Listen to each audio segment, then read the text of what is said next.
Hello, welcome to all you dear Taurians. Welcome for an extra video just about the eclipse of the 14th of December. In particular, for someone who's got a sun in Taurus, a moon in Taurus, or a rising sign and ascendant in Taurus.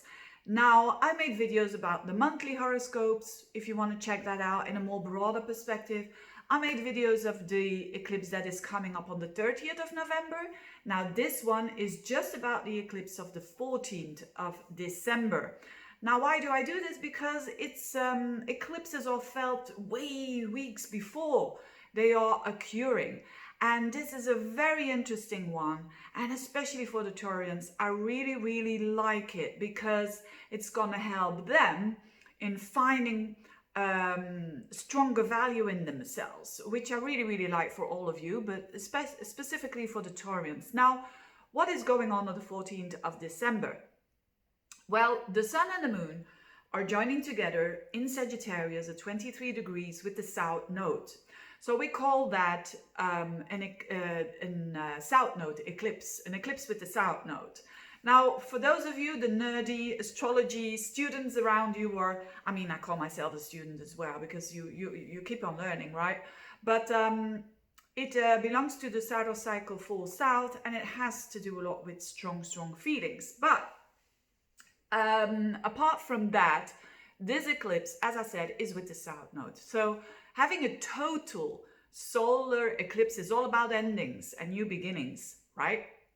But this one in particular is a lot about letting go of old karma, is a lot about letting go of old patterns, so to speak. And particularly for you, an old pattern of, because it's happening in your 8th house. And the 8th house is an area of your life. Yes, it's a financial house as well, but mostly it has to do with values of other people. So, and if you are a Taurian, I mean, in general, unless you have a lot of planets in very male signs, but most of the Taurian people, they are very gentle people. And they are people who could, because they're ruled by Venus, they consider others. And they also consider the meaning, the value of others very strongly. But now this is indicating, with all this energy in your 8th house, that you need to let go of that.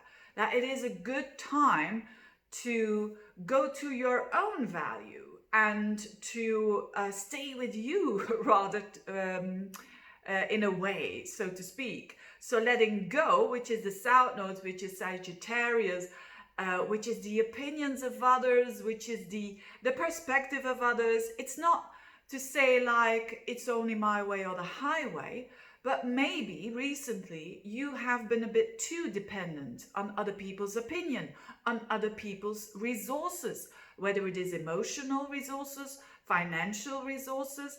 And the universe is really asking you, hey, let go of that. Go back to your own value, to what you think is important in life. Make sure that you can do your own resources. You know, that is the also, you can improve your own financial situation. All these things are asked of you, of the universe, and doing that in a very practical way, because it's in Gemini. The North Node, where you need to go, is in Gemini. But before we want to go to a different way of living, we need to let go of something. And this is really in particular this eclipse that is going on, that is going to help people to move away from something old, right? So definitely when you share resources with a partner, whether it is a business partner, whether it is your wife, your husband, your girlfriend, boyfriend, when you are dealing with shared resources, investments or whatnot, this has to do with reviewing that and making a new plan, and with focusing on you, with focusing on what can you do to improve your value, whether it is financial, emotional and whatnot, your talents, developing more or spending more time on developing your talents. So it's a very interesting combination, because Taurus, when you are born with the sun in Taurus or the moon or with a lot of energy in Taurus, you need to learn about what you own yourself. And So that's why this eclipse is so significant for you. This eclipse is squaring up to Neptune and trining Mars. So it means that it is challenged by Neptune, but it is helped by Mars. What can help you with this Mars in the 12th house? So it's got a beautiful trine going on between Mars in the 12th house going direct and very good aspecting this energy in your 8th house. It's almost as if you get help from the unseen world. I know a lot of Taurians, they are down to earth and they are probably doing this with their eyebrows. But what this means is that you probably have help, you know, in the unseen world to do what you need to do. On another level, it can mean that working behind the scenes and preparing yourself and not saying what your plans are, but doing them behind the scenes. So when Mars is in your sign, which will be in the beginning of January, you go forwards with a new plan. So that is going to help you in this way of transforming those values rather towards your own values and instead of listening to others all of the time, right? Now, a tricky thing is Neptune. So Neptune is squaring up in the 11th house.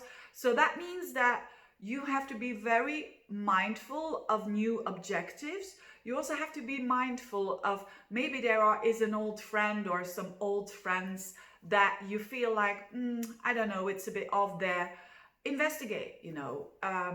It has to do with not being sure of what they're up to, and probably follow your intuition in that respect. So anything that has to do with your new plans as well, be careful that you're realistic, right? If you're having a new plan of becoming a ballerina, if you're 63, it might not be a good plan. You see, it's a bit like that. But other than that, I really like this eclipse for you. Thank you so much for watching and see you next time. Bye-bye.